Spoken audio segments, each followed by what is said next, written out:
I need to be working on flexibility and balance, and in this video I'm going to tell you why. Every hike is a potential learning experience, no matter how many times I've been out. My first backpacking trip of this year was climbing Mount Monadnock in the state of New Hampshire in the United States. It's not a very high mountain, about 3,165 feet or 965 meters, but it's deceptive.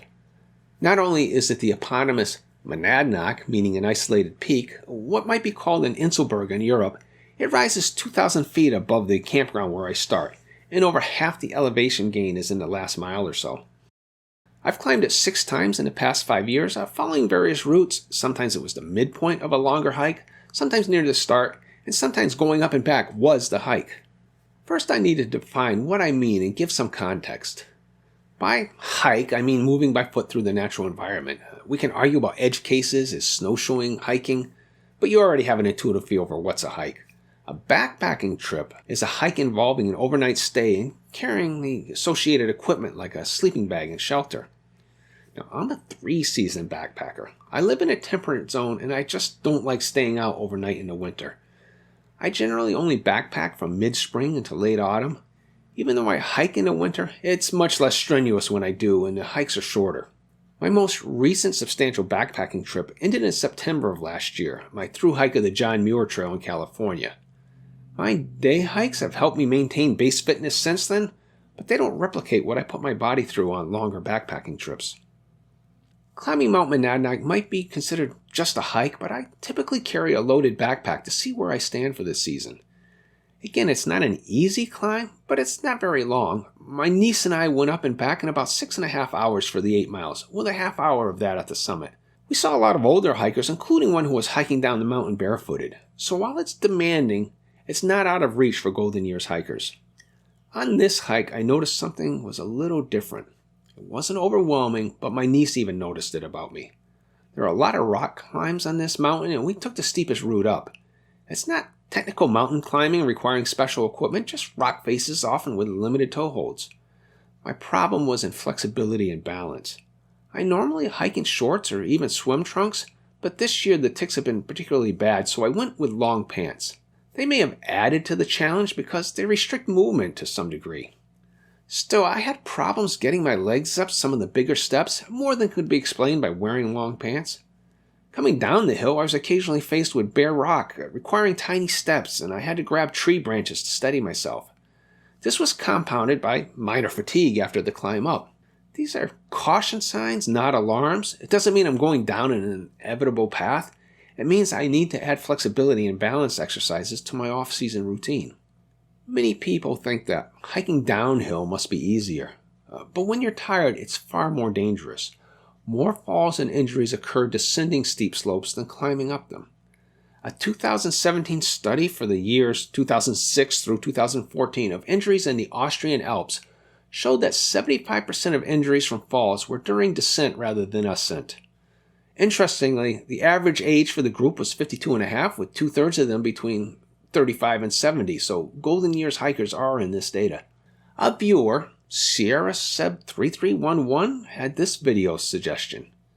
Balance training ideas. Now 71, getting injured by falling or stream crossings has become my greatest fear in backpacking or day hiking.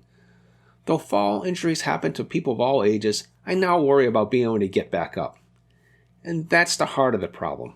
Even if older hikers only fall as often as younger hikers, the impact, may be worse for us. I've been slow to tackle this because I have no training in sports physiology, and if I were to give bad advice, a viewer trying a suggestion could get injured. Instead, I've turned to my large library of teaching company courses, and this course, How to Stay Fit as You Age, is instructed by Dr. Kimberly Bethany Barnura. Full disclosure, my business relationship with the teaching company is the same as for any other company I mentioned on this channel. Over the years, I've sent them a lot of money, and they've sent me the courses I've purchased. I have this course on DVD, though they've since gone mostly to streaming videos.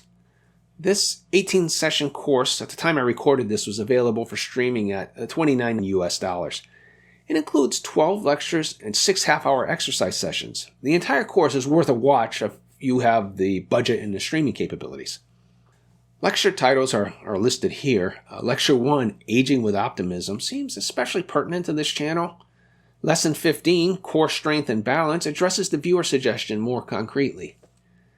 It's easy to dismiss simple exercises and buy into a no pain, no gain philosophy. I found consistent application of even simple exercises pays off in the long run. You might not notice day-to-day improvements, but the benefits add up. I know from experience when I did simple exercises an orthopedic doctor gave me when I injured my rotator cuff.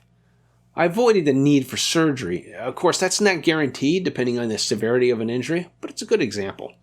Accepting a new reality isn't defeat, it's intelligence. Knowing what's changing lets you address it. Your first hard hike of the season is a good diagnostic of where you are if, like me, you have a backpacking layoff for part of the year. My normal exercise routine during the off-season has been a 4-day cycle of resistance training, high-intensity interval training, cardio, and rest. I'll be making it a 5-day cycle, adding a flexibility and balance day. I'll be using the lessons from the Teaching Company course to fashion those workouts. My day hikes and winter workouts kept me fit for the challenge. I had no cardiovascular issues with the climb up or down Mount Monadnock. But for flexibility and balance, I at least will be taking action now.